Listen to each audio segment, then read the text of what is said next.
Saudi আরব রিয়াদে অবস্থিত এই জায়গাটির নাম হচ্ছে সোলাই 18 নম্বর। এক প্রান্তে পড়ে থাকা দোলমাখা মরুভূমি, চারপাশে শুধু ধুলো আর বাতাস।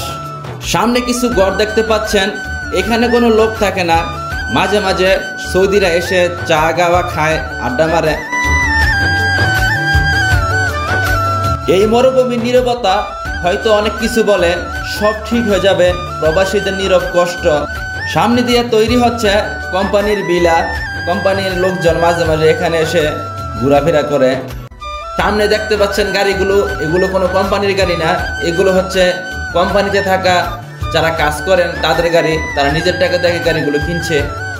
কোম্পানির গাড়ি থেকে সব ভিতরে, এগুলো কোনো বাইরে রাখে না। আর এইটা যে দেখতে পাচ্ছেন, এটা হচ্ছে অনলাইনের মাল থাকে। বড় বড় গাড়িগুলো দেখতে পাচ্ছেন, এগুলো ওই কোম্পানির গাড়ি।